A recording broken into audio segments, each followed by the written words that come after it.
Classroom Kitchen. Today we're going to be looking at low carb cooking. Now I do want to differentiate, we are going to be looking at low carb cooking, which is usually about 50 to 150 grams of carbs per day, not no carb or keto cooking. We are still incorporating some carbs into our diet because carbs are the foundation for a lot of our daily calories. So what actually are carbs? A lot of my classes, you usually get some great history lessons. Today, you're gonna have me see my nutrition coach hat on, and we're gonna be talking about carbs, whole and refined carbs, low carb, keto, what that all looks like, and how that can look in your kitchen. And of course, I'm gonna show you 3 great low carb recipes to start using as soon as you want.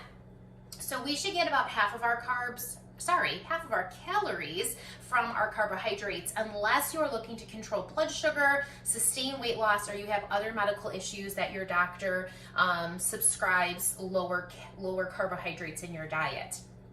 Dietary carbs are sugars, starches, and fiber. Carbs are brain fuel. Our brain actually uses carbohydrates in order to function appropriately. However, when we eat too many of them, they aren't fuel anymore. They actually turn into fat and are stored for later fuel. So people that are oftentimes looking to lose weight, they often cut their carbs first because oftentimes they are storing too many carbs for that later fuel. But we're not in a scarcity market. We don't really need to store fat for later fuel.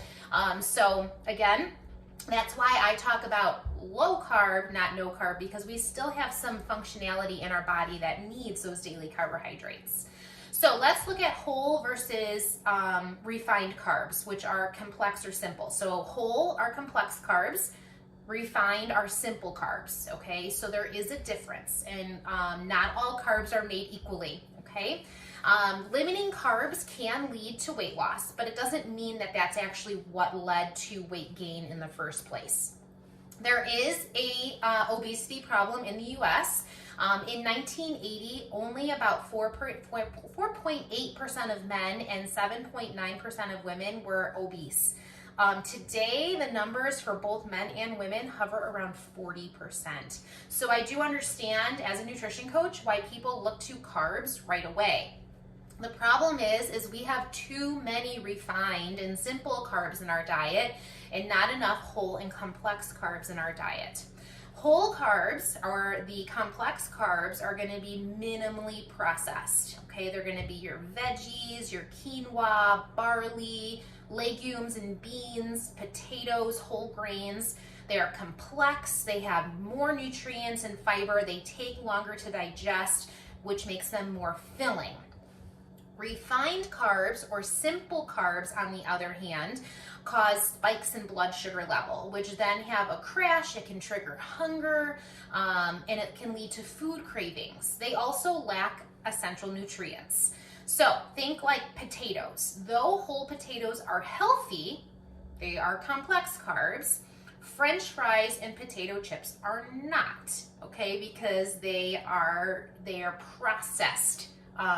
They are a processed whole carb, okay? So what other things like that can you think of, right? There's lots of things that we see on the market. A lot of people ask me about when things are labeled low carb. Usually they're replacing it with other things to still make it taste good. So sometimes you really have to read your nutrition labels to make sure that you are getting as minimally processed food into your body as possible. Remember, not all carbs are made equally. So the carbs that you see me cooking with today are used sparingly, or they are whole food carbs, okay? So as a general rule, carbs in their natural fiber-rich form are healthy. Instead of thinking of carbs as good or bad, focus on increasing your whole carb options over those that are heavily processed. Okay, so think like a sweet potato versus sweet potato chips. Okay, so just because they're labeled sweet potato chips does not mean they are any healthier than any other potato chip on the market. Okay, so today we're talking low carb. Okay, low carb is typically about 50 to 150 grams of carbs per day, which is about 10 to 30% of your calories. Usually on a low carb diet or low carb lifestyle, you increase your protein and you have healthy fats and vegetables to replace your carbohydrates. Your protein is high and low in carbohydrates. This helps reduce the overall calorie intake throughout the day, which will help you lead to weight loss. So it's not necessarily reducing the amount of carbs, but you also are reducing the amount of calories on a low carb diet. Because if you think of a lean piece of chicken, which is 4 ounces of chicken, is about 200 calories versus 200 calories of a carbohydrate, even if it is a whole food complex carbohydrate, you are going to be getting more from the 4 ounces of protein over the carbohydrate. Protein keeps you fuller longer, okay? So if you are looking to do a low carb diet, when do you eat? You're just going to eat evenly throughout the day. But for weight loss and blood sugar, you're going to eat earlier in the day, okay? Eat the carbs earlier in the day, I should say. So if you're low carb, you can just eat your 50 to 150 grams of carbs evenly throughout the day. Again, though, if you're looking for medical reasons, you're going to want to eat your carbs earlier in the day so your body has time to burn them off. People who are physically active and have more muscle mass can tolerate more carbs than someone who is not. So that's why there is this range. I personally like to lift weights. I like to strength train, and so my body typically can handle more carbs in a day if I weren't active, because my muscles are working constantly and I'm able to burn off more carbohydrates as fuel. Now, think about the low carb thing. If you simply remove the unhealthiest carb sources from your diet, those white, refined, added sugar carbohydrates, you'll be well on your way to improved health without even taking out any additional carbs. You can just replace these unhealthy carbs with protein, healthy fats, and veggies. Okay, so if you need that 2 or 3 o'clock afternoon can of pop, you can remove that sugar and you can have a cup of tea instead, or green tea instead, okay, with maybe a little bit of honey in it. So if you're removing some of those unhealthiest parts of your day, automatically you're going to feel better and you're going to see some results. Low carb diets are particularly effective at reducing your fat in your abdominal cavity, and this is actually the most dangerous place to hold fat, and it's associated with many diseases. If you are new to low carb eating, your body will need to adapt, and you might even experience a low carb flu or a sugar detox where you actually feel like you're getting sick. This usually happens between days 3 and 5 for people if they are truly doing reinventing their lifestyle, and it is something that you just need to keep hydrated, and you can power through that, and you're able then to, your body will adapt, and it's actually going through withdrawal symptoms from that sugar. Okay, now keto is not what we are promoting today. We are promoting low carb, and like I said, you'll see that in our recipes today. Keto is something that's popular. A lot of people use this for a kickstart to weight loss, but it's not something that I personally promote as a nutrition coach, but I did want to go over just the facts about keto. Keto is 50 or less grams per day. It has a high fat to reach ketosis, and ketosis basically means it produces ketones from the fat in the liver and uses fat as the main fuel source instead of the carbohydrates. In this diet, you eat moderate protein. Low carb diets is high protein. Keto is moderate protein, high fats, okay, or lots of high fat content. Okay, so those are just kind of some of the facts about keto. Keto is, as a nutrition coach, I don't believe it's sustainable for a lifestyle change. Like I said, there are some people who like to kickstart their new lifestyle with it to try to help with some of that withdrawal and detox. But overall, personally, it's not something I endorse, but it is out there in the world, all right? Now, before you start a low carb diet, and before you start tackling any of these, I really want you to think about what your day looks like, okay? Before you start, make sure you track actually how many carbs you're eating on a typical day. and whether they're simple or complex, okay? You don't have to write down portions, you don't have anything. Just literally, like this morning, I had an English muffin with egg and turkey sausage on it. Okay, so my carbs there were a little bit in the turkey sausage because there was some filler in it, and then I had an English muffin. So I would just write down English muffin, okay? Now, that is a simple carb, okay? It's not a whole food.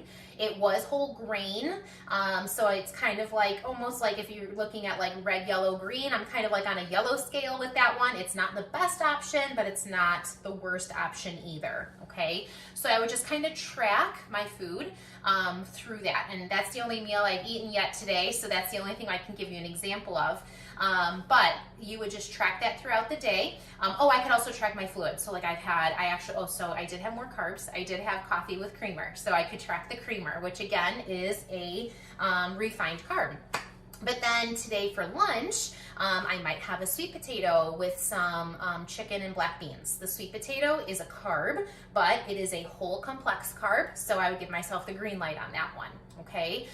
So that's the kind of thing that you can work through on your day just to see where you even stand with your relationship with carbohydrates. Now, low carb diets are typically really great for people who don't want to track a lot, because really you just have to really concentrate and intentionally eat protein, healthy fats, and veggies at every meal, and unprocessed. So if you are going to go low carb, the best way to go low carb is to go with whole foods, okay? So try to stick away from anything that's marketed as low carb or keto or anything like that. You're really just going to want to look at whole foods, proteins, fats, and veggies, okay? And you still, again, can incorporate some whole food carbohydrates into your diet. Let's see. There are 10 benefits of eating low carb. Obviously, you're watching this video because you want to experience one of those benefits. First of all, reduced appetite, because you are going to be eating more protein. Protein keeps you fuller longer. You're going to have a reduced appetite overall. It can lead to more weight loss faster. Again, this is not something that I follow religiously. I do follow more of a whole food versus processed food diet. So I basically eat whatever I want, but I just try to make sure I eat as many natural state foods as possible, which oftentimes leads to less refined carbs, okay?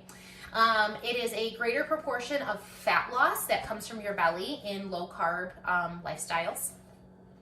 You also can drastically reduce your triglycerides, which are your fat molecules in your bloodstream. You can also increase your HDL cholesterol, which is your good cholesterol.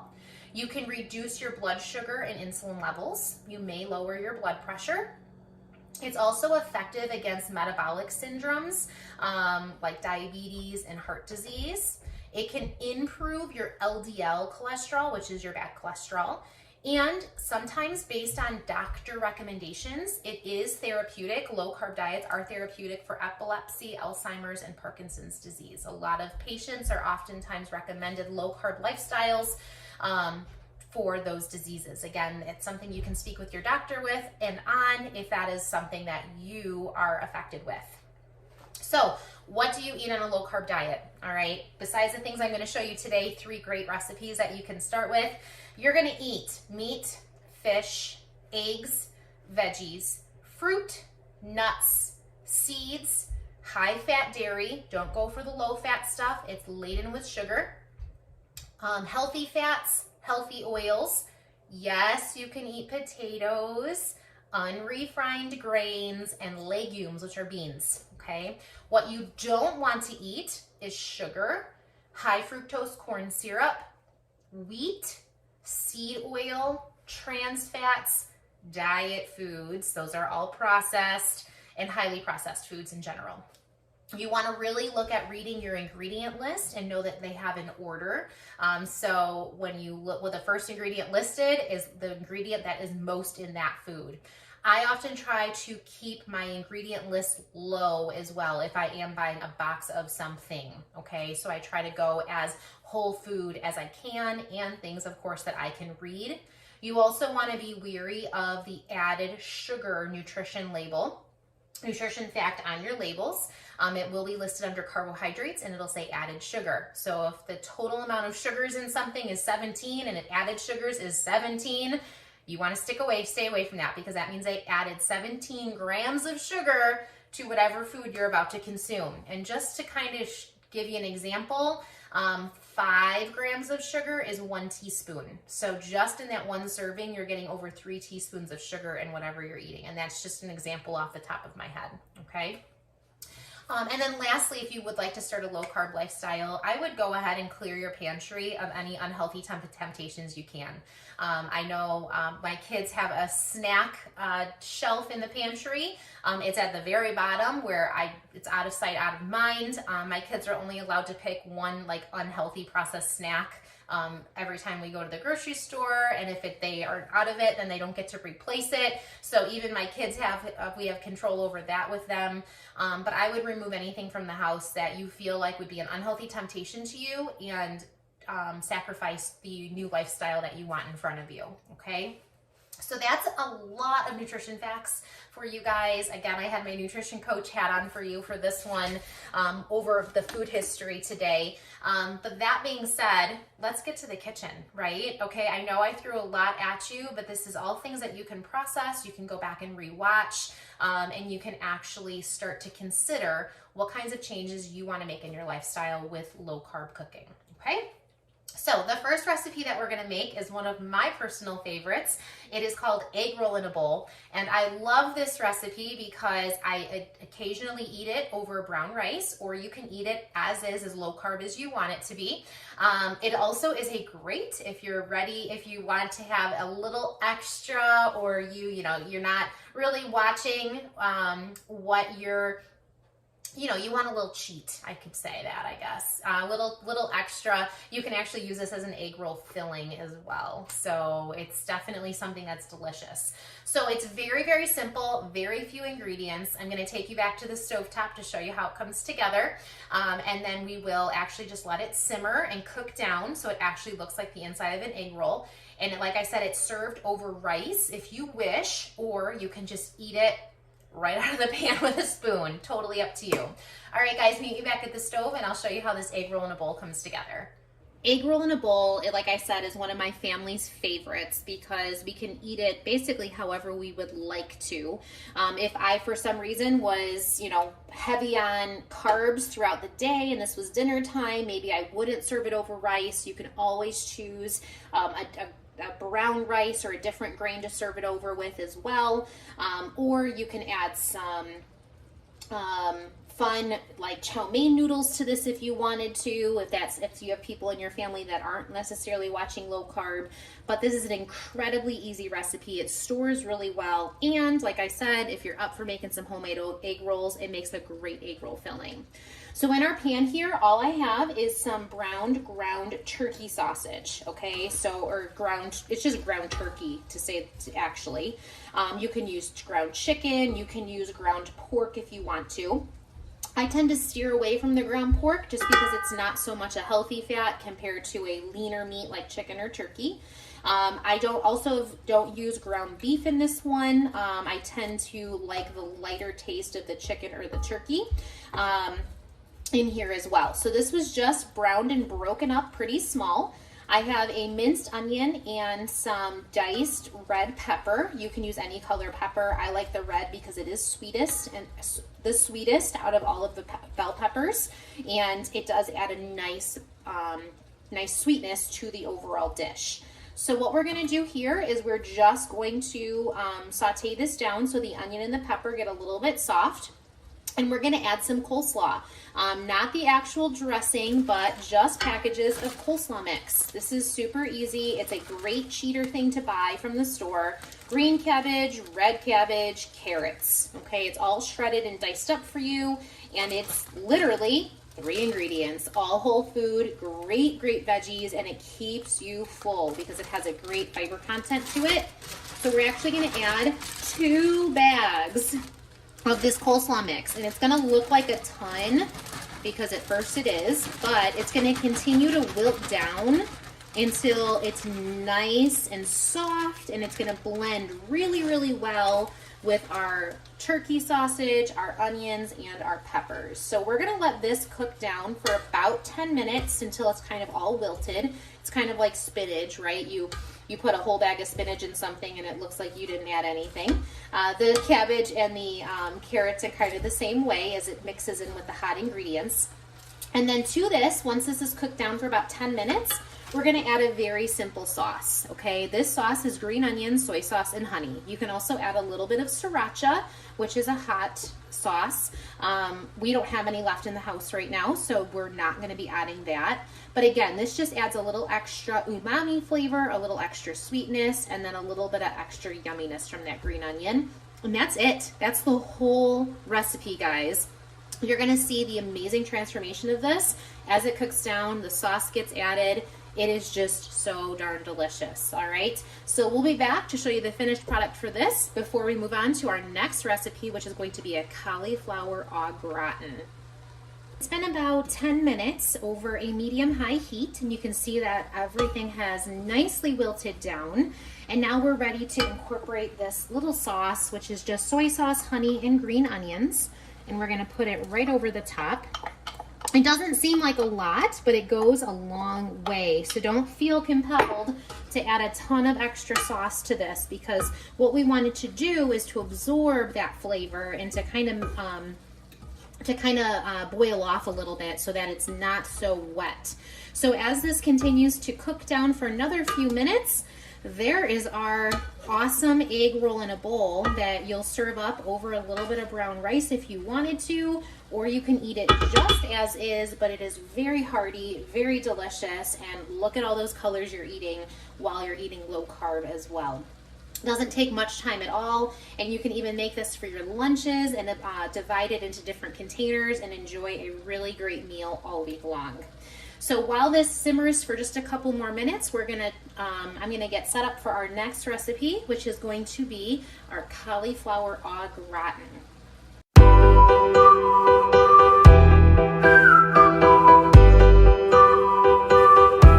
Our cauliflower au gratin is basically going to be like a potatoes au gratin, but we're gonna use that tried and true low carb staple cauliflower. And we do need some fresh cauliflower. So when you buy a head of cauliflower from the store, from the produce section, that's what we're looking for. We don't want a frozen cauliflower. It does retain moisture, and then you're gonna end up with really soupy au gratin. This one does take a little bit more legwork than our egg roll in a bowl, just because we have some fresh cauliflower, and we are gonna be making a homemade Mornay sauce, which is a cheesy, creamy, milky cheese sauce that's gonna get all brown and delicious on top when we bake it in the oven.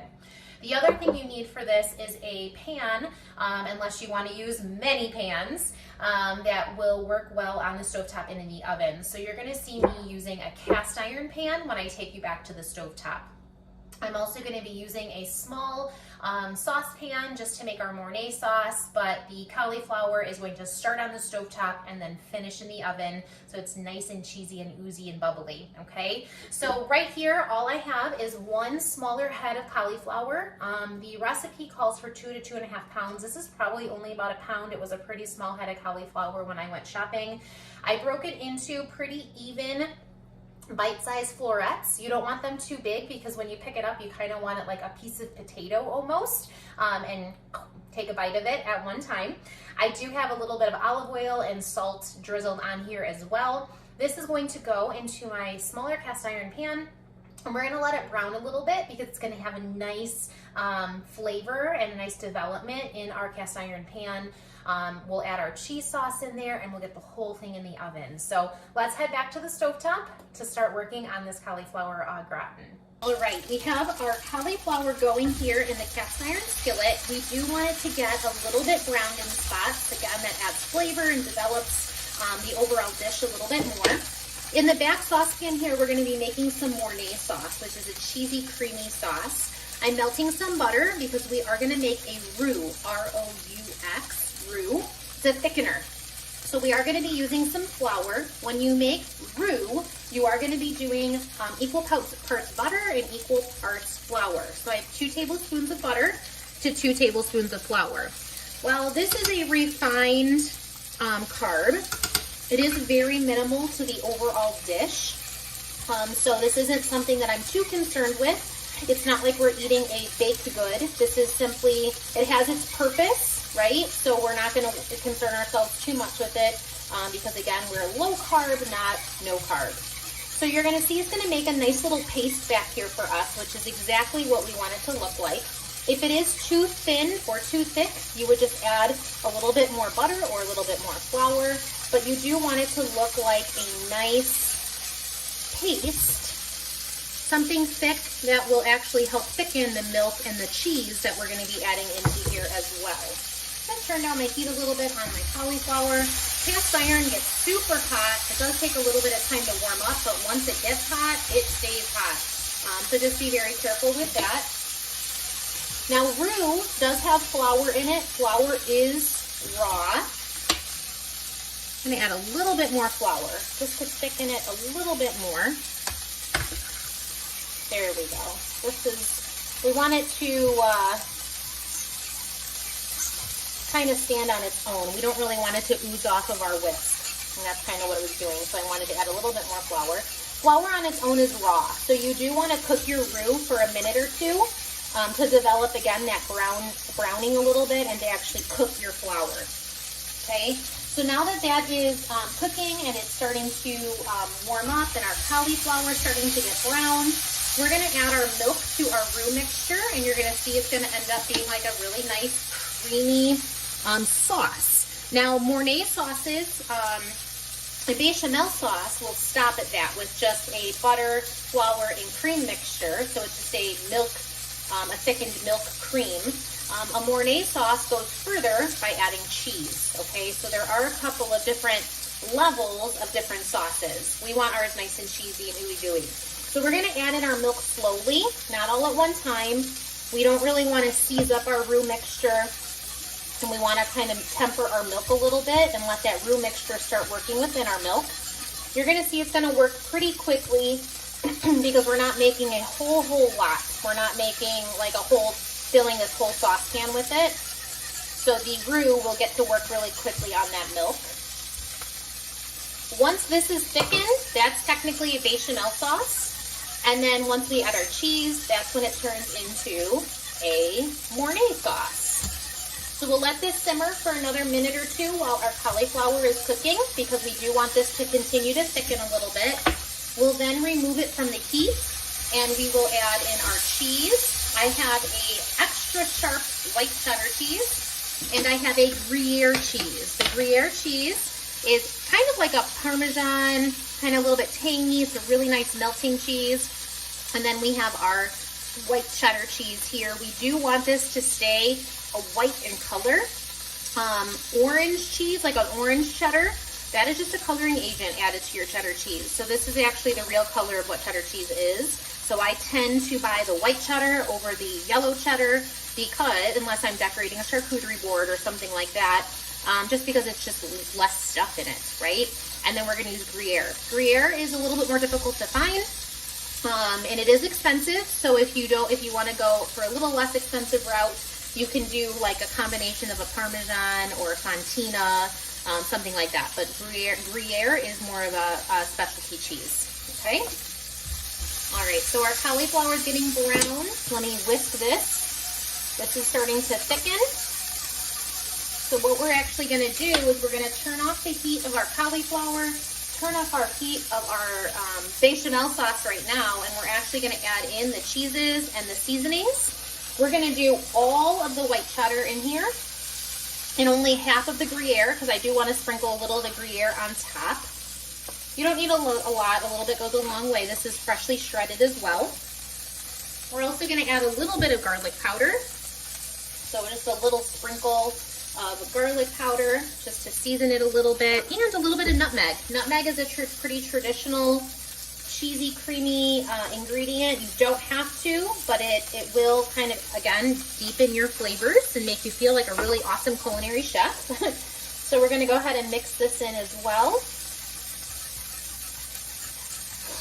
And then we're gonna pour this over the top of our cauliflower and mix this all together. Sprinkle a little bit of more Gruyere on top, and we're actually going to sprinkle a little bit of our sliced almonds on top as well. Gives us a nice bite to it. And again, some more texture, some more flavor. So you can see how this is really starting to thicken up into a nice cheese sauce. And then when this is in the oven, it will brown and bubble, and just my word of the day with this recipe is develop. So this one takes a little bit more legwork, but you absolutely can double and triple this recipe to make a larger portion of this and be absolutely positively satisfied with this amazing cauliflower au gratin. So we're gonna go ahead and stir this in so it completely coats the cauliflower. Also, by browning the cauliflower, we kind of give it a head start in our pan, so then that way it doesn't take as long to bake in the oven. This is gonna bake for about 15 minutes before we take it out and serve it up in all its cheesy ooey gooey goodness. Sprinkle a couple almonds on there. Actually, I'm gonna do my Gruyere cheese first, and then we'll do her almonds. So this will kind of add a little bit brown bits to the very, very top as that melts.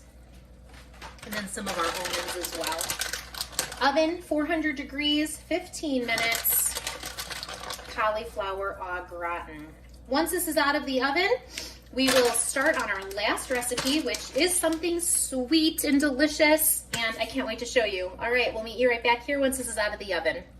I just grabbed our cauliflower au gratin out of the oven. Look at that deliciousness. It's actually settled down a little bit since I brought it over to the camera, but it was super bubbly and delicious, and I can't wait to take a bite of this. This is gonna be so good alongside some lean protein and then some extra green veggies. Make sure you get all your colors into that low carb cooking and lifestyle, all right? So that being said, let's move on to our last sweet recipe.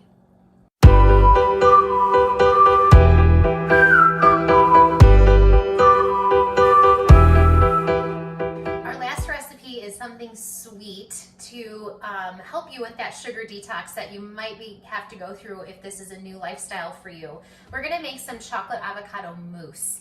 Yes, it sounds super weird that we're blending avocado with some cocoa and some monk fruit sweetener and a little bit of coconut cream, but it is definitely satisfying, not only in taste and texture, but also it's high in fat, so it also will be satisfying to your stomach as well. So you will feel definitely satisfied eating this. So this calls for a food processor. You do need 2 to 3 ripe avocados. This will make about 4 servings of this chocolate avocado mousse. So I have already done in here. So I have some avocado already in here. We also are going to use some natural cocoa. This does not have any sugar in it, so it is very bitter, which is why we need to give it a little bit of help with some monk fruit sweetener. You can also use So Nourish sweetener. I would steer clear from like the Splendas, Sweet and Lows, Equal.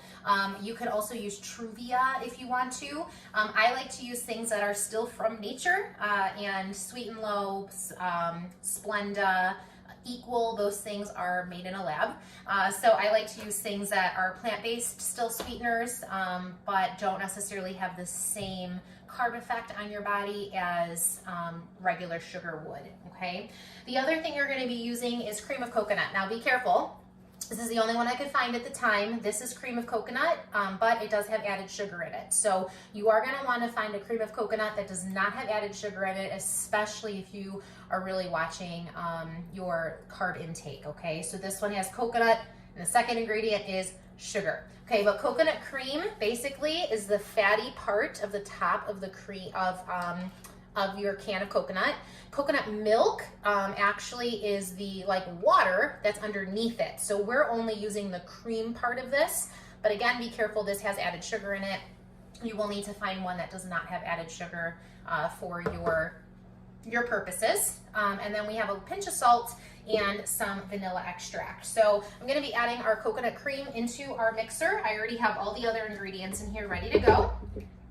And we're gonna blend this until smooth, And then as it continues to set in the fridge, just like a regular mousse, it will actually get like firm up for you, and it's so decadent and delicious. So let's get this party started. There we go. Sometimes with this recipe, you do need to turn off your food processor, scrape down the sides a little bit, push everything back in, and let it continue to blend. Because you do want a really nice, smooth texture on everything that's in here. You want it mousse-like. Okay, we are almost there. It looks really, really good. I'm gonna push down the sides just a little bit because I had some cocoa powder and some avocado creep up the sides on me. So I wanna push that back in. But this looks like pudding, guys, and you're never gonna know that there was avocado in here. In fact, you might appreciate it more than typical pudding. Again, those sugar-free vanilla puddings are great in a pinch, but if you're looking to go low carb in a more whole food way, this is your answer. And again, this makes about 4 servings worth. So weeknights desserts, right? All right, I just needed a really quick, easy process on that.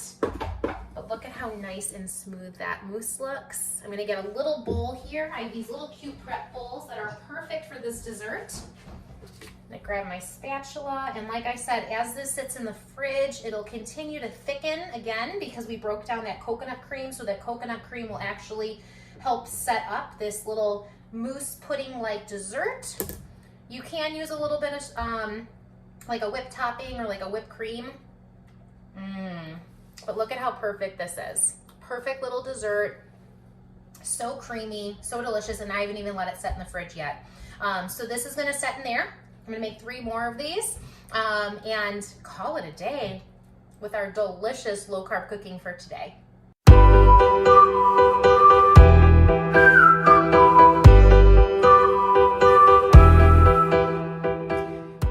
For joining me today, guys, with low carb cooking. Remember, whole food low carb cooking is the way to go.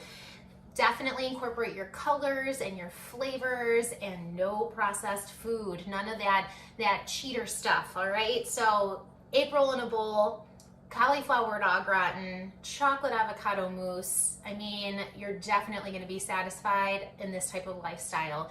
My name is Kristen Slick with Mealtime Memories, a classroom kitchen. I'll see you again next time.